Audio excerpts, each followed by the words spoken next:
We use it pretty much every single day, right? But how often do we actually stop and think about what money is? Well, in this explainer, we're going to look at money from a completely new angle. And honestly, it might just change the way you see everything. So let's jump right in. Money is the root of all evil. I mean, we've all heard that one before. It's this idea that money is somehow inherently bad. Something to be suspicious of, maybe even something to feel a little guilty about wanting. But what if that whole idea isn't just a little off?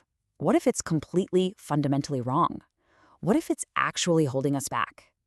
What if money isn't the problem at all, but is actually the solution to a much, much older one?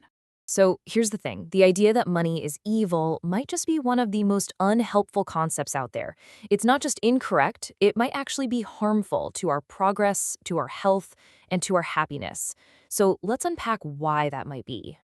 And to really get it, we've got to take a trip back in time. I'm talking way back. Before coins, before paper bills, before any of that. We need to see what the world was like without money, to understand why we even bothered to invent it. Okay, so just picture it. You're a farmer, you've got tons of chickens, which is great, but your shoes are completely falling apart. In a world without money, your only choice is to find a shoemaker who just so happens to need chickens. Like right now. This system of direct swapping, it's called bartering. And yeah, on the surface, it sounds simple enough. I have a thing you want, you have a thing I want, we just swap. Easy. But in the real world, it's actually incredibly, incredibly inefficient. Let's go back to our farmer for a sec. What happens if the shoemaker doesn't want chickens? Or what if your chickens go bad before you find someone to trade with? And how do you even agree on how many chickens are worth one pair of shoes? See, this is the big problem. Barter requires what economists call a double coincidence of wants. You have to find someone who has exactly what you want and wants exactly what you have, all at the same time. It's a huge headache. Money solves all of this. It's a go-between, it holds its value, and you can carry it around easily. So this is the really big idea here. Money wasn't invented to make people greedy. It was invented to solve the gigantic problems that come with bartering. Think of it as a piece of technology, a breakthrough that was just as revolutionary in its own way as the invention of the wheel.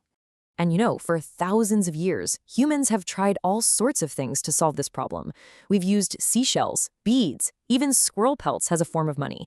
Roman soldiers were famously paid in salt, or sal, in Latin, which, fun fact, is where we get the word salary. Eventually, we landed on precious metals like gold and silver because they were durable and rare, and that paved the way for the money we use today. So if you take just one thing away from this so far, let it be this. Money is not a moral issue. It's a technology. It's a really powerful tool that lets us trade value with anyone, anywhere, at any time. Simple as that. And it is almost impossible to overstate how powerful this tool has been. I mean, the invention of money didn't just make going to the market a little easier, it completely rewired human civilization. The philosopher Thomas Hobbes wrote this back in the 17th century, and for pretty much all of human history, he wasn't exaggerating. The kind of progress we just take for granted today is, historically speaking, brand new. Just look at the data. As recently as 1820, about 90% of the entire world lived in what we'd call extreme poverty. Today, that number is less than 10%.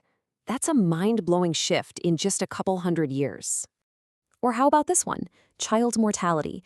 In 1800, over 40% of all children died before they turned 5. Today, that number is down to about 4%. It's incredible. Just think about the millions upon millions of lives represented in that one statistic. And it's not just about basic survival either. In 1800, only about 12% of the world knew how to read and write. Today, it's over 85%. This explosion in health, in wealth, in knowledge, it's unlike anything that has ever happened before in human history. And the argument here is that this is no accident. This incredible leap forward was made possible. It was fueled by the technology of money. It unlocked our ability to specialize, to trade on a massive scale, and to make the kind of long-term investments that are the true engines of progress. Okay, so if money isn't evil, if it's actually a tool that helps us make progress, how should we think about it? Well, this brings us to a new and I think a much more powerful way of looking at what wealth is really all about. To do good, you must first do well. I love this idea because it flips that old cliche completely on its head. It suggests that building financial security isn't selfish. Actually, it's often the first step to making a real positive impact on the world around you. You probably heard this one too. You can't pour from an empty cup. And it's so true. It's really hard to help other people solve their problems if you're constantly worried about your own. Building a stable foundation for yourself isn't about greed. It's about building the capacity to show up for others.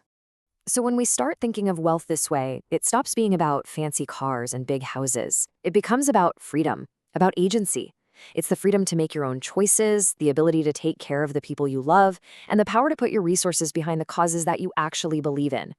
Money becomes a tool to build the kind of life and the kind of world that you want to see. So let's just end on this thought.